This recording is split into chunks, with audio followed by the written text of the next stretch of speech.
البدع والأهواء، أهل البدع العقائدية وأهل البدع السياسية. نقول بيننا وبينكم السلف، بيننا وبينكم الكتب، كان فيقول البدع بيننا وبينكم. طيب ya, bismillah. Taib. Berkata pensyarah di sini,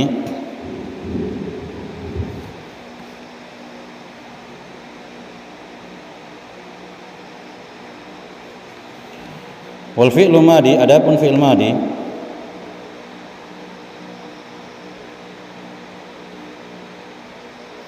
kalimatun, dia itu adalah sebuah kata tadullu ala hadasin, yang menunjukkan kepada sebuah kejadian, wa zamanin, dan sebuah waktu yang inqadha, yang telah berlalu.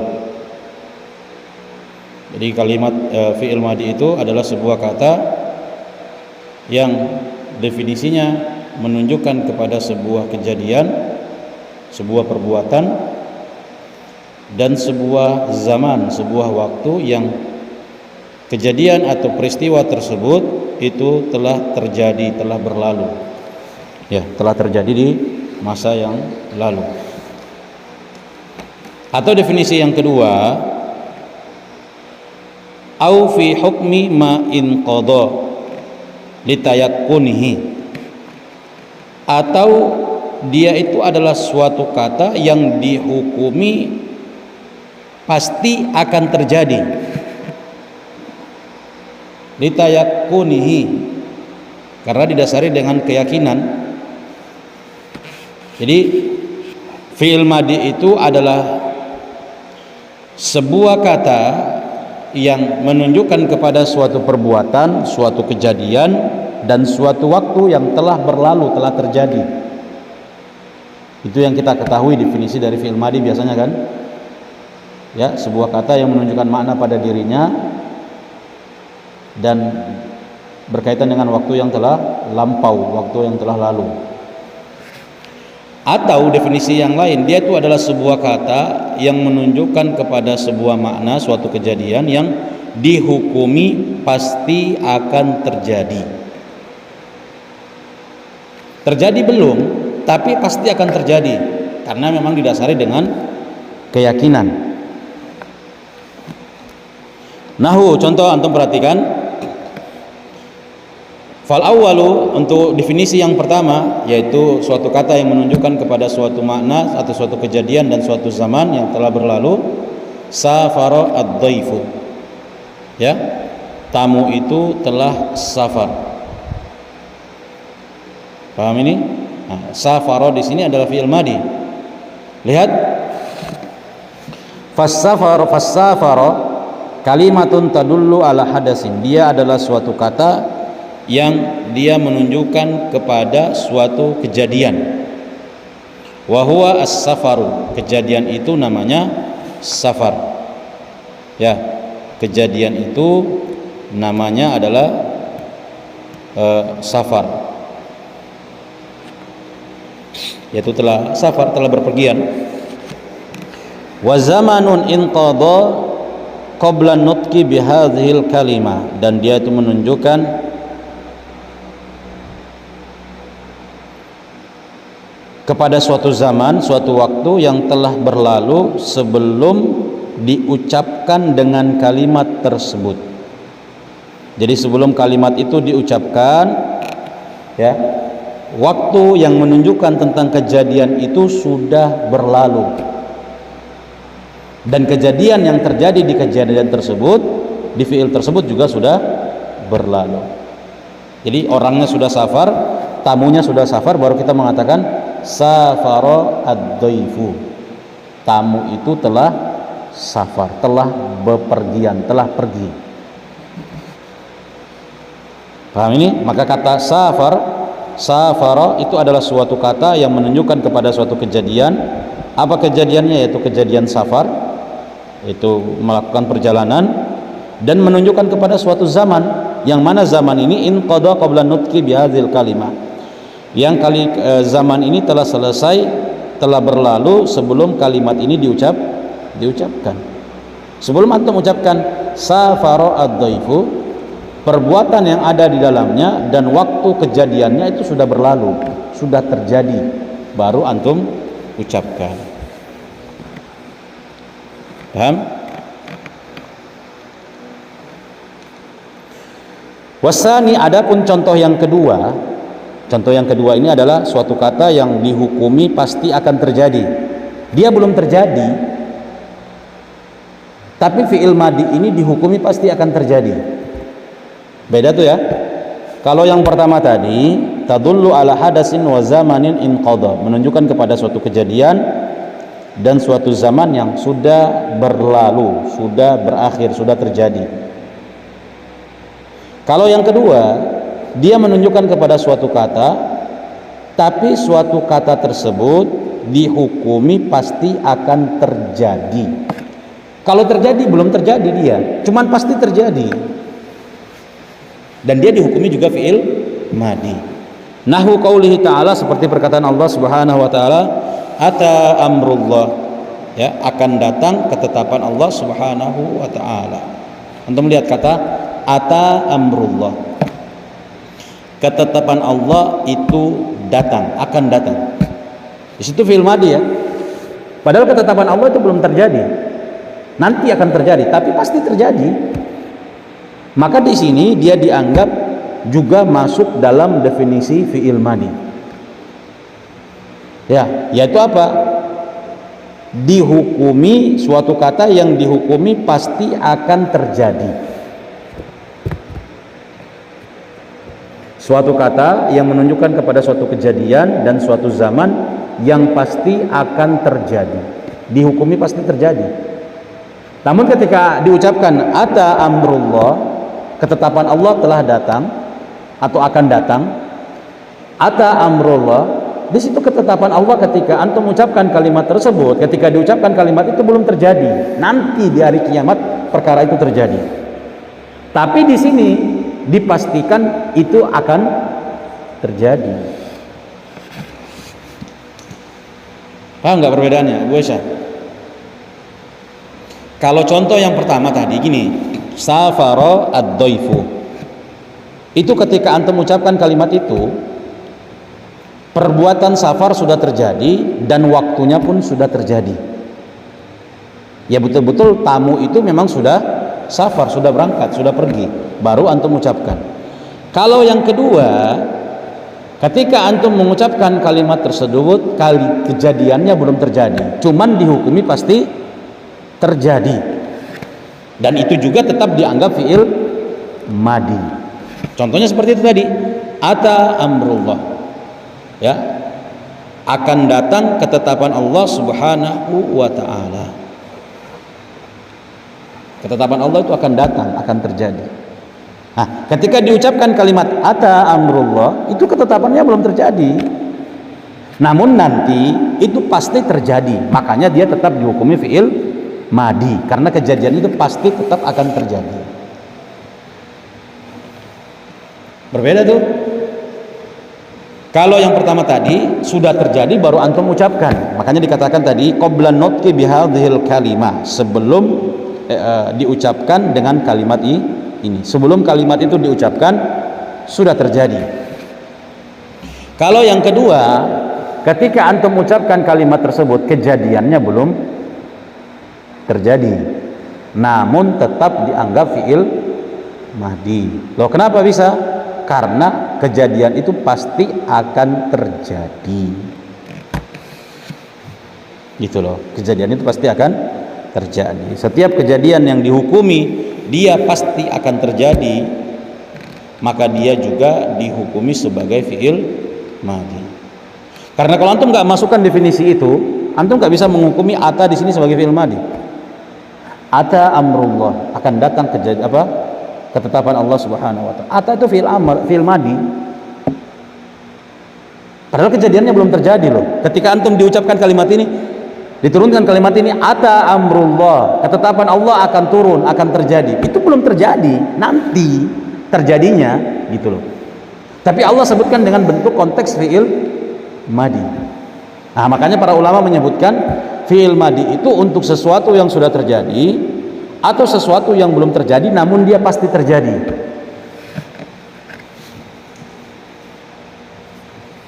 Paham? Dan itu salah satu contohnya seperti ini, ata amrullah.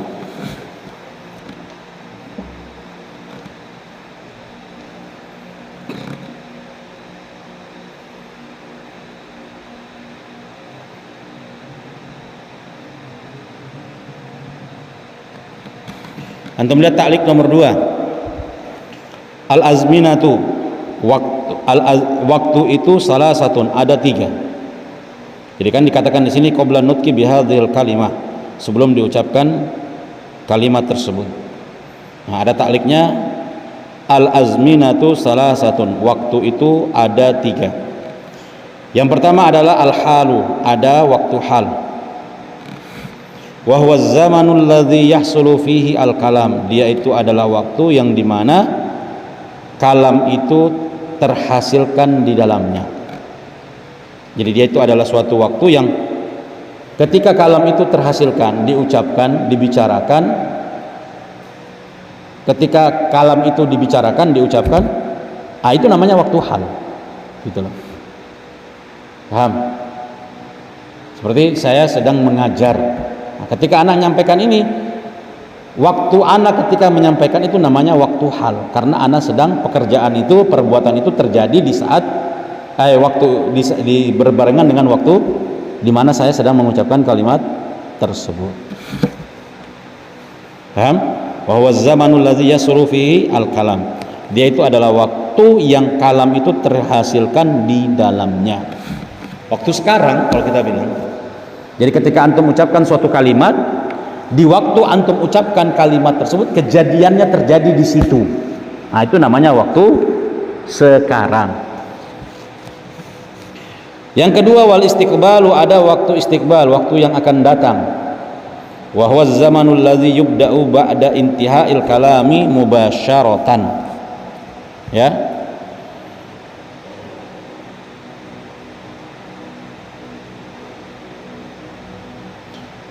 Yaitu suatu waktu yang dimulai setelah selesainya pembicaraan mubasyaratan, langsung, secara langsung. Jadi waktu yang dia hadir setelah antum selesai berbicara, itu namanya waktu istiqbal. Ukuran paling sedikit setelah antum bicara, waktu itu masuk, itu namanya waktu istiqbal, waktu yang akan datang. Paham ini? Kalau terjadinya nanti bersamaan dengan antum berbicara, itu namanya waktu hal.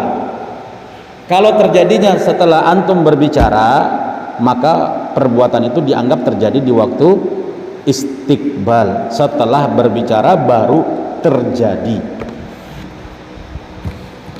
Wal madi, dan yang ketiga ada namanya waktu madi, waktu lampau. Wa huwa zamanul ladzi qabla bidayatil kalam, dia itu adalah waktu yang sebelum kalam itu dimulai. Jadi sebelum kalam pembicaraan itu antum mulai, antum ucapkan, itulah waktu madi. Jadi kalau ada kejadian yang terjadi sebelum antum mengucapkan kejadian tersebut, berarti kejadian itu dianggap terjadi di waktu madi, di waktu yang lampau. Paham nggak maksudnya? Ya, jadi waktu itu terbagi menjadi 3. Ada waktu hal, yaitu waktu yang dimana kalam itu terjadi. Jadi ketika antum mengucapkan suatu kalimat, paham, di waktu tersebut, itu namanya waktu hal. Seperti anda berbicara sekarang ini, mengajar saat ini, ucapan ana yang ketika ana sampaikan kepada antum ini, itu terjadinya di waktu sekarang. Paham? Karena kalau ana berada di waktu yang saat ana berbicara saat ini. Yang kedua ada namanya waktu istiqbal, waktu yang akan datang, waktu mendatang. Dia itu adalah waktu yang dimulai perhitungannya setelah kalam selesai. Itu ukuran paling sedikit itu.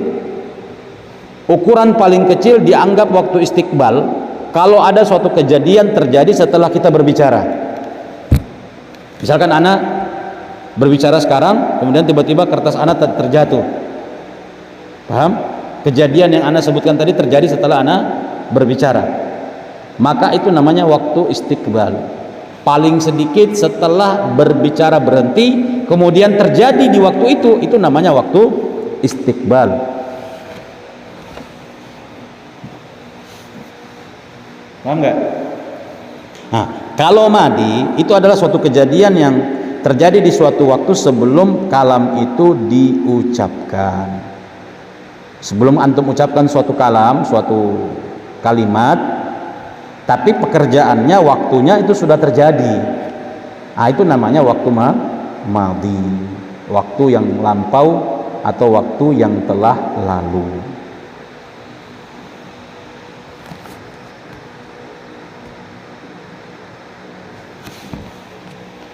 Difahami nggak maksudnya?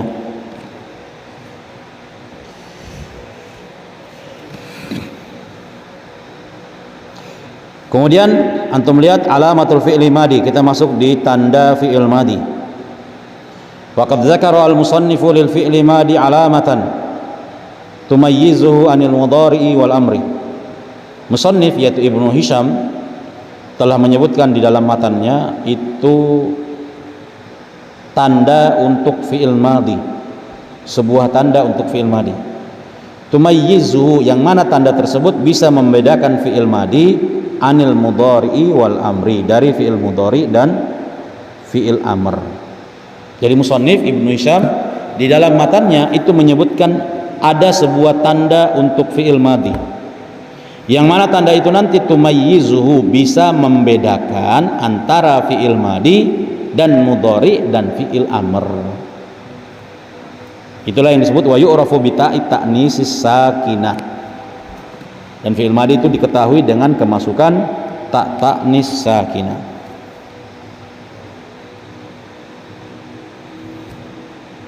Wahya ta'u ta'nis sakinah, dan tanda yang dimaksudkan di situ adalah ta ta'nis sakinah. Wa makna hadza, makna dari ta ta'nis sakinah, anna ayya fi'lin, bahwasanya fi'il apapun yaqbalu ta'a ta'nisis sakinah, yang dia itu bisa menerima ta ta'nis sakinah, fahuwa fi'lu madin qat'an, maka dia dipastikan adalah fi'il madi. Jadi kalau ada suatu fi'il apapun itu, kalau dia bisa menerima ta ta'nis sakinah, yaitu ta yang terbuka yang berada di akhir sebuah fi'il, paham, untuk menunjukkan pelakunya itu adalah apa tadi, perempuan. Fungsi dari ta ta'nis sakinah itu dia melekat pada akhir fi'il madi, kemudian fungsinya untuk menunjukkan pelaku dari perbuatan fi'il tersebut itu adalah perempuan, ya, adalah muannas. Fi'il apapun kalau bisa menerima ta ta'nis sakinah, maka dia dihukumi pasti sebagai fi'il madi. Fahuwa fi'lu madin qat'an, pasti itu. Tapi ta ta'nis sakinah, ya. Dan yang namanya ta ta'nis sakinah itu tak yang melekat pada akhir fi'il madi dengan berharokat sukun. Paham? Nah, jadi kalau ada fi'il apapun antum dapati di akhirnya ada tak terbuka, tak maftuha yang berharokat dengan harokat sukun, atau kita sebut dengan tak ta'nis sakinah, maka dia pasti fi'il madhi. Fatakulu, contohnya seperti engkau katakan jalasat hindun, hindun telah duduk, ya. Aslinya jalasa, ketika dikasih tak ta'nis menjadi jalasat hindun, hindun telah duduk. Lihat, ada suatu fi'il jalasa kemasukan atau menerima tak ta'nis sakinah, tak maftuha, bukan tak marbuto, tak maftuha, yang melekat pada akhir fi'il, dia terbuka kemudian berharokat sukun, maka dipastikan fi'il itu adalah fi'il madi. Dipastikan fi'il tersebut adalah fi'il madi. Itu tandanya yang disebutkan oleh Ibnu Hisham. di dalam matanya ya, fayu'rafu wa yu'rafu bi ta'i ta'nis sakinah. Fi'il madi dikenal atau diketahui dengan kemasukan tak ta'nis sakinah. Wa qauluhu as-sakinah, dan perkataan Ibnu Hisham as-sakinah, tak ta'nis yang disukun itu ya, yang dia itu asalnya adalah ai as-sakinatu asolatan, yang asalnya dia itu adalah disukun, berharokat sukun. Jadi sakinah di situ adalah as-sakinatu asolatan, yaitu maksudnya asalnya dia yaitu dengan sukun, tak taknis as-sakinah, paham? Yang harokatnya itu sukun secara aslinya begitu. Yang namanya tak taknis sakinah itu asalnya itu berharokat dengan sukun. Fala yadurru taharrukuha li'aridin ka iltiqai sakinaini. Nah, perkara ini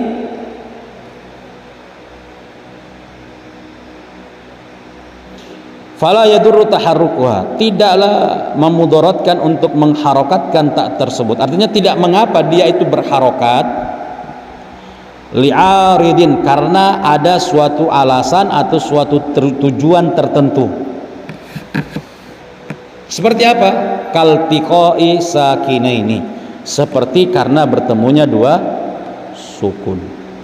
Jadi asalnya, hukum asal yang namanya tak ta'nis sakinah, hukum asalnya itu harus berharokat sukun, itu hukum asalnya. Paham ya? Namun nanti tidak memudaratkan keberadaan dia itu sebagai tak ta'nis sakinah walaupun dia diharokati li'arid, karena ada suatu alasan atau karena suatu tujuan. Apa alasannya atau tujuannya? Kaltiqai as-sakinain, seperti karena bertemunya dua sukun. Kan kaidahnya dalam bahasa Arab, kalau bertemu dua sukun, maka sukun yang pertama harus berharokat kasroh. Padahal asalnya dia sukun, tapi pindah menjadi harokat itu tidak mengapa, tidak merubah kedudukan dia sebagai tak ta'nis sakinah. Loh, kenapa dia berubah menjadi dengan harokat? Karena tuntutan suatu keadaan, yaitu apa? Bertemunya dua sukun, sehingga berubah dia menjadi harokat, yaitu dengan dikasroh, tidak memudaratkan keberadaannya sebagai tak ta'nis sakinah. Kaqaulihi ta'ala, seperti perkataan Allah Subhanahu wa taala, qalat imra'atul azizi, ya, istri dari Al-Aziz telah berkata, istri dari Al-Aziz. Qalat imra'atul azizi. Nah, di situ antum melihat tuh, ada tak ta'nis sakinah bertemu dengan hamzah wasol. Paham? Dan hamzah wasol ini kalau dia dihukumi sebagai dengan sukun. Paham? Apalagi ketika dia didahului dengan kalimat yang sebelumnya, ada harokat sebelumnya, maka hamzah wasol ini dibaca dengan harokat sukun. Nah, kaqaulihi ta'ala qalat imra'atul azizi, aslinya qalat imra'atul azizi. Nah, di situ ada bertemu dua sukun, sukun yang ada pada tak ta'nis sama sukun yang ada pada hamzah wasol. Maka kaidahnya sukun yang pertama itu harus berharokat kasroh. Nah, walaupun dia diberikan harokat kasroh, tidak memudaratkan dia untuk tetap dianggap sebagai tak ta'nis sakinah. Tetap dianggap tak ta'nis sakinah. Kalau ada yang keberatan misalkan, tapi dia tidak disukun, paham? Dia berharokat di situ. Jawabannya, sukun yang diinginkan itu adalah sukun asli. Aslinya memang disukun. Nah, adapun kenapa terjadi harokat? Karena untuk menghindari bertemunya dua harokat sukun, maka sukun yang pertama di kasroh, kemudian sukun yang kedua tetap dengan keadaan seperti itu. Paham ini? Jadi ta'u ta'nis sakinah, tak ta'nis sakinah. Sakinah itu sukun secara asal. Paham? Sukun secara asal. Kalau nanti dia berharokat karena ada suatu tujuan tertentu, alasan tertentu, seperti yang paling dekat alasannya itu adalah iltiqa usakinain, bertemunya dua harokat sukun, bertemunya dua sukun, maka perkara tersebut ikhwah tidak memudaratkan dia untuk dianggap sebagai ta'nis sakinah, tetap dianggap sebagai ta'nis sakinah, dan fiil yang melekat padanya itu tetap dianggap sebagai fiil madhi.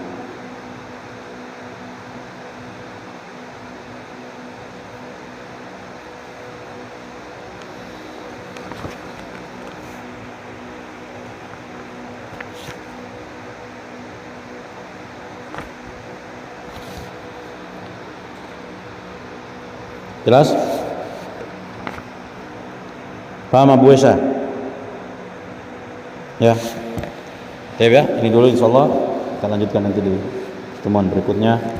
Naktafi lahuna subhanaka Allahumma rabbana bihamdik asyhadu an la ilaha illa anta astaghfiruka wa atubu ilaik.